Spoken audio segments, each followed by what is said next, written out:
Good morning વિદ્યાર્થી મિત્રો, હું હિતેશ સર. આજે આપણે ભણવાના છીએ ધોરણ 10માં વિજ્ઞાનનું પહેલું પ્રકરણ રાસાયણિક પ્રક્રિયાઓ અને સમીકરણો. હવે ચેપ્ટરનું જે નામ છે પહેલાં એના શબ્દો સમજીએ. તો જે રાસાયણિક પ્રક્રિયાઓ શબ્દ છે એના માટે આપણે રોજબરોજના જીવનમાં જે કંઈ પરિસ્થિતિ અનુભવીએ છીએ એના થોડાક ઉદાહરણો જોઈએ. એમાં પહેલું કે ઉનાળામાં ઓરડાના તાપમાને દૂધને ખુલ્લું રાખવામાં આવે. તમને ખબર જ છે અત્યારે ઉનાળો ચાલે છે અને જો ઉનાળાની અંદર આપણે દૂધને ખુલ્લું રાખીએ, ભલે ઓરડાનું તાપમાન હોય, ફ્રીજમાં ના મૂક્યું હોય, તો દૂધ શું થઈ જાય? બગડી જાય. તો એ શું થયું કહેવાય? રાસાયણિક પ્રક્રિયા થઈ. બીજું, લોખંડના તવા પર કે કોઈ પણ ખીલ્લી હોય કે લોખંડની કોઈ પણ વસ્તુ હોય, તો એ જે લોખંડની વસ્તુ છે એને ભેજવાળા વાતાવરણમાં ખુલ્લું રાખવામાં આવે. તો એ બંને જે ઉદાહરણો આપણે જોયા તે બંને ઉદાહરણો શું કહેવા માગે છે કે લોખંડ કાટ લાગી જશે, દૂધ ફાટી જશે, રાસાયણિક પ્રક્રિયા થઈ ગઈ. ત્રીજા ઉદાહરણમાં જઈએ આગળ, તો દ્રાક્ષનું આથવણ થાય, દ્રાક્ષ બગડી જાય અને અથઈ જાય, બગડી જાય, ખાવાની ના ગમે, ગંધાયા કરે. શું થયું? રાસાયણિક પ્રક્રિયા. આગળ વધીએ, ખોરાક રંધાય છે. આપણે જે કંઈ ખોરાક બનાવીએ છીએ જમવા માટેની, તો એ દરેકે દરેક ખોરાકની અંદર શું થાય છે?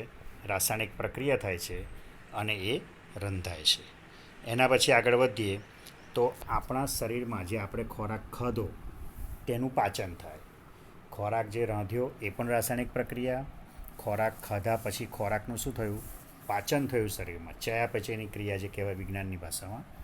તો એ પાચન થયું, એ પણ આપણા માટે શું થયું? રાસાયણિક પ્રક્રિયા. અને આગળ એક ઉદાહરણ છઠ્ઠું આપ્યું છે કે આપણે શ્વાસ લઈએ છીએ.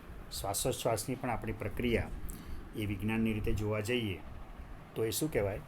રાસાયણિક પ્રક્રિયા. તો આ બધી જ પ્રક્રિયાઓ જોઈએ આપણે તમામે તમામ. તો એ દરેકે પરિસ્થિતિમાં શું થાય છે? તો જે શરૂઆતમાં પદાર્થ હોય છે એ પદાર્થ પોતાની પ્રકૃતિ, પોતાનો જે સ્વભાવ છે અને તેની જે ઓળખ છે કંઈક ને કંઈક, એમાં પરિવર્તન આવી જાય છે, ચેન્જ થઈ જાય છે. દૂધ ફાટી ગયું, બગડી ગયું, દહીં બનાવી દીધું, શું થઈ ગયું? પરિવર્તન. લોખંડ પ્યોર હતું, કાટ લાગી ગયો, પરિવર્તન. કોઈ પણ ઉદાહરણ વિચારો, દ્રાક્ષ અથઈ ગઈ, બગડી ગઈ, રાસાયણિક પરિવર્તન થયું. તો આ બધી રાસાયણિક પ્રક્રિયા કહેવાય. દ્રવ્ય જે છે એ દ્રવ્યનું આપણે પહેલું ચેપ્ટર 9મા ધોરણમાં ભણે ને એનો ઉલ્લેખ થોડો કરેલો છે કે અગાઉના ધોરણોમાં આપણે દ્રવ્યના ભૌતિક અને રાસાયણિક ફેરફારો વિશે ભણી ગયા. બરાબર? હવે આ જ્યારે પણ કોઈ પ્રક્રિયામાં રાસાયણિક ફેરફાર થાય એની અહીંયા વ્યાખ્યા આપેલી છે.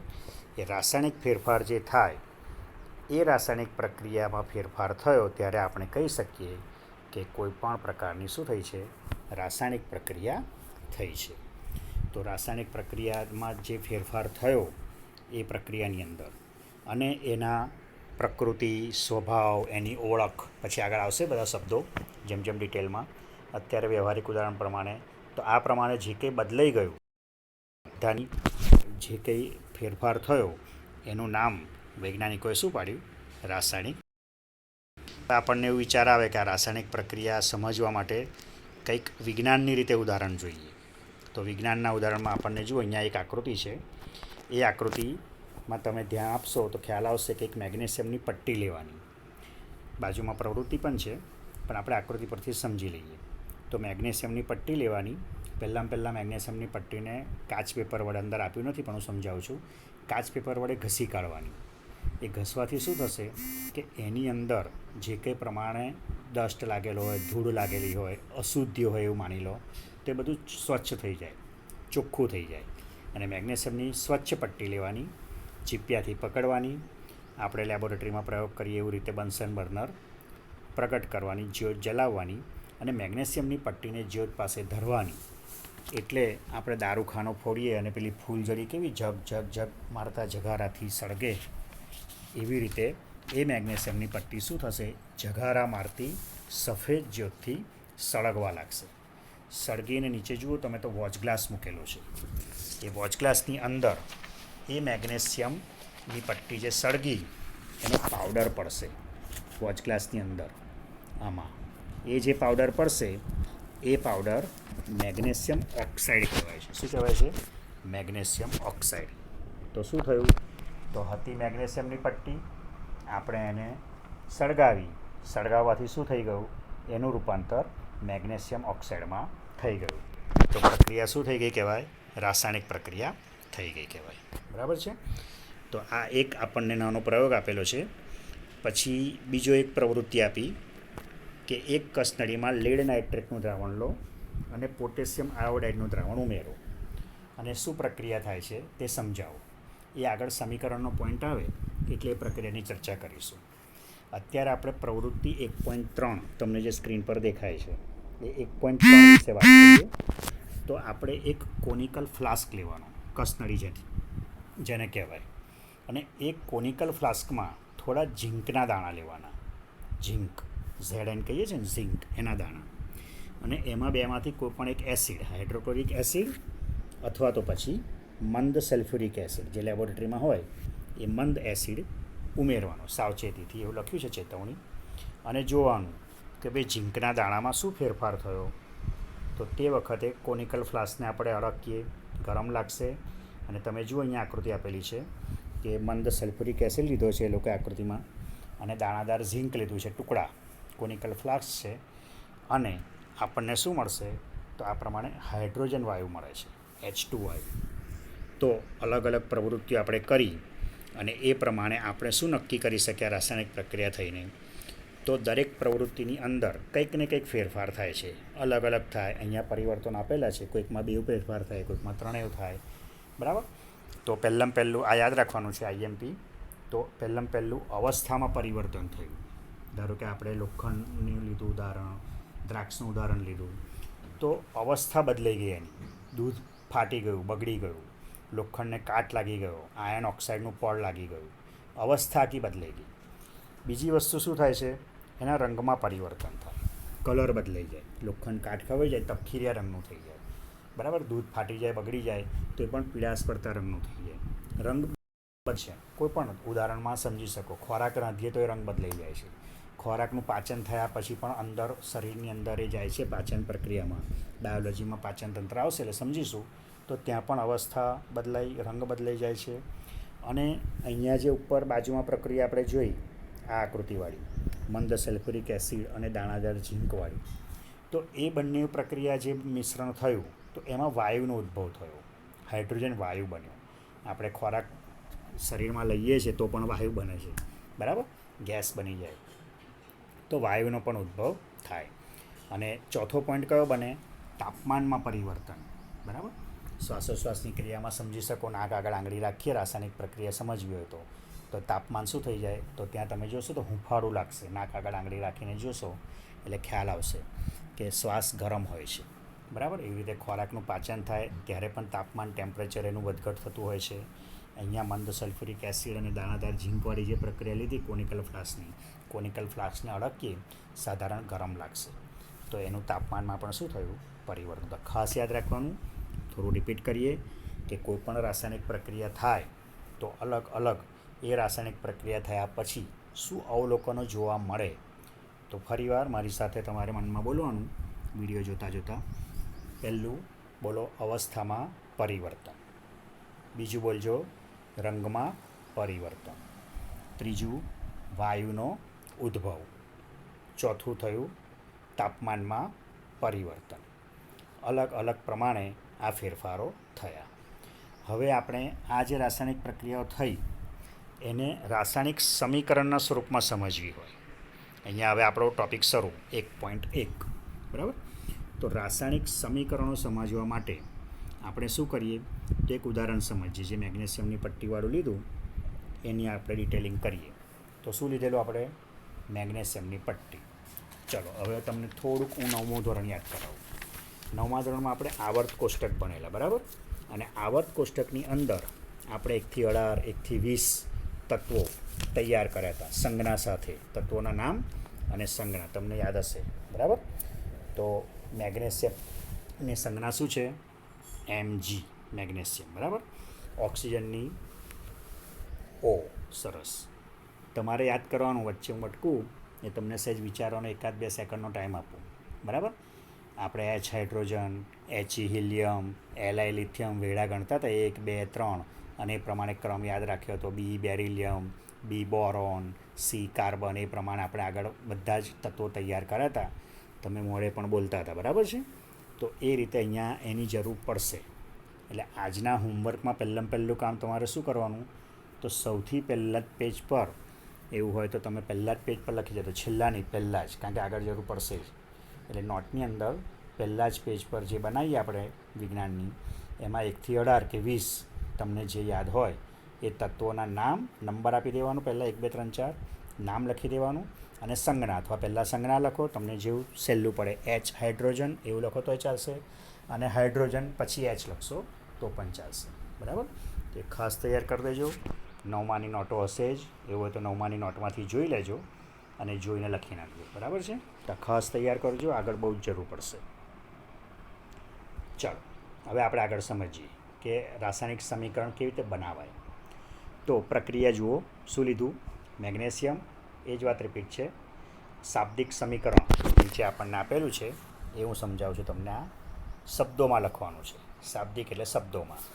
શબ્દોમાં શું લખીશું, તો પહેલાં લખીશું, ભૂરા કલરમાં આપ્યું છે મેગ્નેશિયમ, વત્તા શું લખીશું, ઓક્સિજન. કેમ ઓક્સિજન લખ્યો, તો આપણે એને હવામાં સળગાવ્યું. શૂન્યાવકાશમાં કોઈ પણ વસ્તુ સળગે નહીં, એને હવાની જરૂર પડે.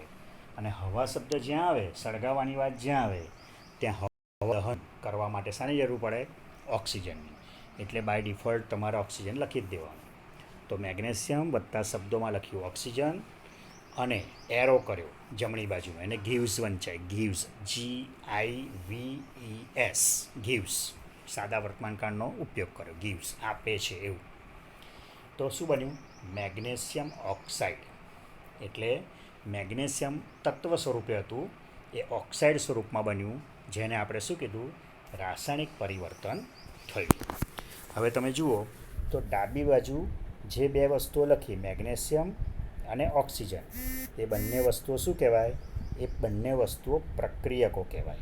ડાબી બાજુ જે લખ્યું છે તે પ્રક્રિયકો, 2 કે 2થી વધારે ઘટકો ભેગા થાય એ પ્રક્રિયક કહેવાય. બીજી શબ્દોમાં કહીએ તો જે પ્રક્રિયા, રાસાયણિક પ્રક્રિયામાં ભાગ લે તેને પણ શું કહેવાય, પ્રક્રિયકો કહેવાય. અને બંને પ્રક્રિયકો ભેગા થઈને જે બન્યું જમણી બાજુ, એનું શું નામ પાડ્યું, નિપજ. મેગ્નેશિયમ ઓક્સાઇડ એ આપણી નિપજ કહેવાય. એટલે પ્રક્રિયકો હંમેશા પ્રક્રિયામાં ભાગ લે, ધ્યાન આપજો, એ ડાબી બાજુ લખાય. નિપજ એ હંમેશા જમણી બાજુ લખાય, બરાબર. ત્યાં નીચે તમને LHS એટલે લેફ્ટ હેન્ડ સાઈડ અને રાઈટ હેન્ડ સાઈડ એવું લખેલું છે. RHS જમણી બાજુ અને ડાબી બાજુ, એટલે ખ્યાલ આવી જશે. 2 પ્રક્રિયકો ભેગા કર્યા, ત્યાં વચ્ચે વત્તાનું ચિહ્ન કરવાનું.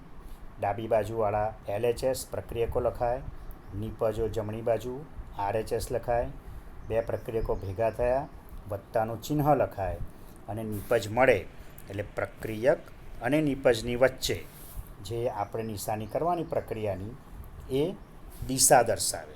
જમણી બાજુ જે દિશા દર્શાવે, આ પ્રમાણે જે એરો કર્યો એ પ્રક્રિયાની શું દર્શાવે, દિશા. કે ડાબી બાજુથી પ્રક્રિયા થઈને ઘટકો આપણને ક્યાં મળ્યા, જમણી બાજુ મળ્યા. તો આ જે આપણે ઉપર સમીકરણ બનાવ્યું, મેગ્નેશિયમ વત્તા ઓક્સિજન અને મેગ્નેશિયમ ઓક્સાઇડ બન્યો, અને સાદી ભાષામાં શું કહેવાય, શાબ્દિક સમીકરણ. શબ્દોમાં લખ્યું સમીકરણ, એમાં કોઈ સંજ્ઞા વાપરી નથી, તો ત્યાં શાબ્દિક સમીકરણ એવું નામ પાડેલું છે. હવે આપણે આગળનો પોઈન્ટ લઈએ. તો હવે જે રાસાયણિક સમીકરણ આપણે બનાવવાનું છે એ કેવી રીતે લખવાનું, તો 1.1નો ટૉપિક ચાલે છે, એનો પહેલું કે આપણે આ રાસાયણિક સમીકરણ લખવું છે. તો રાસાયણિક સમીકરણ આ શબ્દોમાં લખ્યું ને, મેગ્નેશિયમ વત્તા ઓક્સિજન બની ગયો મેગ્નેશિયમ ઓક્સાઇડ. એ કેવું થઈ ગયું, થોડું લાંબુ થઈ ગયું. તો એ લાંબુ થઈ ગયું, એને ટૂંકમાં રજૂ કરવાનું છે આપણે. ટૂંકમાં રજૂ કરવા માટે, સંક્ષિપ્તમાં રજૂ કરવા માટે શાની જરૂર પડે, આપણે રાસાયણિક સૂત્રોની જરૂર પડે, સંજ્ઞાઓની જરૂર પડે. એનો ઉપયોગ કરીને આપણે આ રાસાયણિક સમીકરણ બનાવી શકીએ. તો શું લીધેલું બોલો ફરી, મેગ્નેશિયમ જોડે શું લીધું, ઓક્સિજન. નીચે જો હમણાં આપણે વાત કરી, Mg વત્તા શું લખવાનું, O2. ઓક્સિજન અણુ સ્વરૂપમાં લેવાનું, પરમાણુને એકલું O નહીં, O2 તો જે અણુ સ્વરૂપમાં લો તો હવા કહેવાય O2, ઓક્સિજન ગેસ પ્રાણવાયુ, અને વસ્તુને સળગાવવામાં મદદરૂપ થાય. અને આપણને શું મળી ગયું? મેગ્નેશિયમ ઓક્સાઇડ, આ MgO. એટલે સૂત્ર શું બન્યું બોલો? સંકેત પ્રમાણે જે આપણે લખ્યું તેની વાત, Mg વત્તા O2 gives MgO. હવે આ સમીકરણ છે ને બેલેન્સ થવું જોઈએ. રાસાયણિક સમીકરણ બંને તરફ સમતોલિત થવું જોઈએ, બેલેન્સ. અને જો એ બેલેન્સ ના હોય તો એને અસમતોલિત કહેવાય. હવે સમતોલિત અને અસમતોલિત એ ખબર કેવી રીતે પડે? તો એમાં સિમ્પલ છે. અહીંયા મેગ્નેશિયમ ડાબી બાજુ કેટલા છે? મેગ્નેશિયમ 1 છે, વત્તા ઓક્સિજન કેટલા છે? ત્યાં આગળ O2 છે. અને MgO બન્યું, ડાબી બાજુ Mg1, જમણી બાજુ Mg1, એટલે બેલેન્સ થઈ ગયું, સરખું કહેવાય. O ડાબી બાજુ કેટલા કીધા? 2, જમણી બાજુ કેટલા છે? 1. આનું સમતોલિત સમીકરણ ચોપડીમાં નથી આપ્યું, એટલે અહીંયા હું તમને સમજાવવા માટે લખું છું. Mgની આગળ તમારે શું કરી દેવાનું? બગડો કરી દેવાનો, 2 લખી દેવાનું, એટલે 2Mg થઈ ગયા. અને આ MgO જે બન્યા એટલે Mg2 કહેવાય. Mg2 એવું ના લખાય, હા. Mgની આગળ બગડો લખવાનો ડાબી બાજુ. અને આ 2Mg થઈ ગયા, અહીંયા 2O થઈ ગયા. કેમ આવું 2 લખ્યું? તો ઓક્સિજન 2 કરવાના છે, તો O2 એવું ના લખાય. એટલે MgOની આગળ જ શું કરી દીધો? બગડો. એટલે સમીકરણ શું બની ગયું? 2Mg, એવું વાંચજો, પ્લસ O2 gives 2MgO. બરાબર? હજુ આગળ ડિટેલમાં આવશે પછી, એટલે ફરી સમતોલિત સમીકરણોનો ટૉપિક ચાલવાનો જ છે. ત્યાં તમારે એવું સમજવાનું કે બંને તરફ એ પરમાણુના સંખ્યાઓ કેવી કહેવાય? સરખી. એ સરખી થાય તો એ સમીકરણ એ કેવું બની ગયું કહેવાય? સમતોલિત. અત્યારે ઉપર જે લખેલું હતું બગડા સિવાયનું, એ લોકોએ જે પ્રિન્ટ કરીને આપેલું હતું, એ અસમતોલિત છે, સમજજો. એ અસમતોલિતનું એ લોકોએ શું નામ પાડ્યું છે? આ રહ્યું અહીંયા, માળખાકીય રાસાયણિક સમીકરણ. ફરી સાંભળો, આપણે જે શબ્દોમાં લખ્યું ને મેગ્નેશિયમ, ગુજરાતીમાં મેગ્નેશિયમ વત્તા ઓક્સિજન, પછી એરો કર્યો ગીવ્સ અને મેગ્નેશિયમ ઓક્સાઇડ, એનું નામ શાબ્દિક સમીકરણ. આ બનાવ્યું Mg વત્તા O2, પ્રિન્ટ કરેલું ભૂરા રંગનું, અને બન્યું MgO. એ બન્યું માળખાકીય સમીકરણ, જે ઇમ્બેલેન્સ છે. એ સમતોલિત નથી, બેલેન્સ હજુ કરવાનું બાકી છે એવું. તો એનું નામ માળખાકીય, વચ્ચેનું સ્ટેપ. અને આપણે બગડો લગાડી દીધો આગળ, Mgની આગળ બગડો લગાડી દીધો ડાબી બાજુ, MgOની આગળ પણ લગાડી દીધો. એટલે અહીંયા MgO કેટલા થઈ ગયા? 2. અહીંયા O પણ કેટલા થઈ ગયા? 2. તો એ બની ગયું સમતોલિત સમીકરણ. એટલે મેગ્નેશિયમની હવામાં સળગવાની જે પ્રક્રિયા હતી એ પ્રક્રિયાનું માળખાકીય સમીકરણ અને બેલેન્સ સમીકરણ આ મેં તમને સમજાવી દીધું. હવે સમતોલિત રાસાયણિક સમીકરણ ધારો કે સમજવું છે, તો એના માટે ફરી એકવાર તમારો 9મા ધોરણનો ઉલ્લેખ છે, દળ સંચયનનો નિયમ. કોઈકને યાદ હશે, દળ સંચયનમાં નિયમમાં આપણે એવું શીખેલા, હું અંડરલાઈન કરું છું કારણ કે અહીંયા 10મામાં તમને પૂછી શકે દળ સંચયનો નિયમ લખો. તો આ દળ સંચયનો નિયમ શું છે? તો કે કોઈપણ રાસાયણિક પ્રક્રિયામાં દ્રવ્યનું કે દળનું, બેમાંથી કોઈ પણ શબ્દ લખો તો ચાલે, સર્જન થતું નથી કે પછી તેનો વિનાશ પણ થતો નથી. એનો મતલબ શું થયો? દ્રવ્ય કે દળ એ જેટલા પ્રમાણમાં પ્રક્રિયા શરૂ કરી ત્યારે એનું જેટલું પ્રમાણ હતું તેટલું ને તેટલું જ પ્રક્રિયાના અંતે મળે છે. એટલે આગળ સમજાવ્યું, જુઓ. એટલે કે વાળું વાક્ય વાંચજો. કોઈપણ રાસાયણિક પ્રક્રિયાની નિપજોમાં હાજર રહેલા તત્વોનું કુલ દળ એ પ્રક્રિયકોમાં હાજર રહેલા કુલ દળ જેટલું હોય છે. જેટલા નિપજોમાં તત્વોમાં દળ હોય, કુલ ટોટલ, ડાબી બાજુનું ટોટલ દળોનું અને જમણી બાજુનું ટોટલ જેટલા પણ દળ હોય, એ બંને બેલેન્સ થવું જોઈએ. ત્રાજવા જેવું, 5 કિલોનું કાટલું મૂક્યું તો જમણી બાજુ 5 કિલોના ધારો કે બટાકા મૂક્યા. તો એ પ્રમાણે રાસાયણિક સમીકરણ નીચે આપ્યું છે. બીજા શબ્દોમાં, શરૂઆત થતાં પહેલાં કોઈપણ પ્રક્રિયાની કે પ્રક્રિયા પૂરી થયા પછી એના પરમાણુઓની સંખ્યા કેવી રહે છે? સમાન રહે છે. ખાસ યાદ રાખજો. ફરી રિપીટ કરું છું, દળ સંચયનનો નિયમ. શું નિયમ? કોઈ પણ રાસાયણિક પ્રક્રિયામાં દળ લખો કે દ્રવ્ય, બેમાંથી એક જ શબ્દ મોઢે કરજો. દર વખતે બે શબ્દ વાંચશો નહીં. મારે તમને સમજાવવાનું છે એટલે હું બે વાંચું. તમને જે સહેલો પડે ને એ મોઢે કરવાનું આખું વરસ. તો ફરી, કોઈ પણ રાસાયણિક પ્રક્રિયામાં દ્રવ્યનું સર્જન થતું નથી કે તેનો વિનાશ થતો નથી. એટલે કે કોઈ પણ રાસાયણિક પ્રક્રિયાની નિપજોમાં હાજર રહેલા તત્વોનું કુલ દળ એ પ્રક્રિયકોમાં હાજર રહેલા તત્વોના કુલ દળ જેટલું થાય છે. બીજા શબ્દોમાં સમજાયું છે એ સમજવા માટે છે, એ લખવાની જરૂર નથી. તમને દળ સંચયનો નિયમ પૂછે તો કોઈ પણથી શરૂ કરવાનું અને કુલ દળ જેટલું હોય છે ત્યાં સુધી લખવાનું, કૌંસ કરી દેવાનું. બરાબર? એટલે બંને વખતે પરમાણુઓની સંખ્યા કેવી? સમાન. અને એટલા માટે જ આ જે માળખાકીય સમીકરણ આપણને મળ્યું એને આપણે શું કરવું પડે? સમતોલિત, જેને કહેવાય બેલેન્સ કરવું પડે. હવે એક સિમ્પલ નાનું ઉદાહરણ આપેલું છે, એ પણ જોડે સમજીએ એટલે તમને ખ્યાલ આવી જશે. આપણે જે ઉપર ઝીંકના ટુકડા લીધા કોનિકલ ફ્લાસ્કમાં, એમાં આપણે મંદ સલ્ફ્યુરિક એસિડ નાખો કે મંદ હાઇડ્રોક્લોરિક એસિડ નાખો, કોઈ પણ ચાલે. અત્યારે અહીંયા સલ્ફ્યુરિક એસિડથી આપેલું છે એટલે આપણે એ સમજીએ. તો જુઓ, વાંચો. શું લીધું? ઝીંક, દાણાદાર ટુકડા, ખાલી અહીંયા ઝીંક લખવાનું. સલ્ફ્યુરિક એસિડ શબ્દોમાં લખવાનો, ગુજરાતીમાં. આપણે શાબ્દિક સમીકરણ બનાવીએ છીએ. ઝીંક વત્તા સલ્ફ્યુરિક એસિડ, મારી સાથે તમારે વાંચવાનું, ગીવ્સ ઝીંક સલ્ફેટ. શું બની ગયો? ઝીંકનો સલ્ફેટ બની ગયો. અને પ્લસ હાઇડ્રોજન, હાઇડ્રોજન વાયુ તરીકે મુક્ત થાય છે. પછી ગેસ, સોલિડ, એક્વેયસ, એક્યુ, જી, એસ, એ બધા લિક્વિડ હતો એલ, એ બધા સંકેતો આગળ આવશે. જેમ જેમ સ્ટેપ બાય સ્ટેપ આવે એમ લઈશું. અત્યારે આમાં નથી લખવાનું, અત્યારે તો ખાલી બેલેન્સ કરવાની વાત વિચારીએ. તો ચાલો, હવે તમને બધાની સંજ્ઞાઓ અને સૂત્રો આવડતા હશે, આવી ગયેલા જ છે. બરાબર? તો જુઓ, ઝીંક માટે કયું સૂત્ર, સંકેત? એનો સંજ્ઞાનો Z N, Z capital, N નાનો. શાબ્દિક સમીકરણ બનાવીએ છીએ. બરાબર? એના ઉપરથી હવે માળખાકીય. હવે શું લીધું આપણે? સલ્ફ્યુરિક એસિડ H2SO4 લખાણ આ રીતે. ગીવ્સ શું બન્યું? ઝીંકનો સલ્ફેટ ZnSO4. આ Zn અને H2SO4માંથી SO4 અહીંયા આવી ગયો, એટલે Zn અને SO4 ભેગા થઈને શું બની ગયું? ZnSO4. અને આ H2 અહીંથી છૂટો પડી ગયો વાયુ સ્વરૂપમાં, એ અહીંયા આવી ગયો, પ્લસ H2. સમીકરણ આ રીતે બન્યું. બરાબર?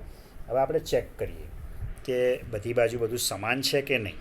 તો જુઓ, સમીકરણ છે આપણું. ડાબી બાજુ બોલજો, Znની સંખ્યા કેટલી કહેવાય? એક જ. તો એ જ પ્રમાણે તમે જુઓ તો જમણી બાજુ પણ Zn કેટલા છે? અહીંયા બંને બાજુ એક એક છે સરખા? હા. હવે વાત કરીએ Hની. એક એક તત્વ અલગ લેવાનું, છૂટું. હવે H, હાઇડ્રોજન કેટલા છે ડાબી બાજુ? 2. LHS એટલે ડાબી બાજુ, left hand side. RHS, right hand side. બરાબર? ડાબી જમણી, લેફ્ટ રાઈટ, લેફ્ટ રાઈટ. તો 2 શું? હાઇડ્રોજન. અહીંયા જ જુઓ જમણી બાજુ, એ પણ કેટલા? આ રહ્યા 2. થઈ ગયા? હવે S, સલ્ફરની વાત. હા, હવે સલ્ફર અલગ પડે. તો સલ્ફર અહીંયા ડાબી બાજુ કેટલો કહેવાય? એક જ. અહીંયા S કેટલા? એ પણ એક જ. આપણે બધું બેલેન્સ આવવા લાગ્યું. 1 1 2 2 1 1, સરખું જ આવે છે બધું. હા, એવું પણ આવે. તમે લખી નાખો, એ બેલેન્સ સમીકરણ પણ હોય. હજુ એક છેલ્લું બાકી છે, એ ચેક કરો. ચાલો, ઓક્સિજન કેટલા બોલો? ડાબી બાજુ 4. જમણી બાજુ પણ ઓક્સિજન કેટલા બોલો? 4. આ તો કેવું થઈ ગયું? લા, બેલેન્સ થઈ ગયું. આ સમીકરણ જે માળખાકીય હતું એ માળખાકીયમાંથી આપણે સમતોલિત કરવાની વાત હતી, પણ જ્યારે આપણે સંખ્યાઓ અહીંયા જોઈ તો આપણે સમજી ગયા કે આ તો પહેલેથી જ સમતોલિત રાસાયણિક સમીકરણ કહેવાય છે. બરાબર છે? તો અત્યારે આજે આપણે આટલું રાખીએ. શું ભણ્યા? સૌથી પહેલાં વ્યવહારિક ઉદાહરણો લીધા. બરાબર? એના પછી મેગ્નેશિયમની પટ્ટીવાળો ભાગ લીધો. એના પછી અવસ્થા, રંગ, વાયુ અને તાપમાનમાં પરિવર્તનની વાત કરી. એ થયા પછી સાંકેતિક સ્વરૂપ પ્રમાણે શાબ્દિક સમીકરણ લખ્યું. એના પછી એનું શું બનાવ્યું આપણે?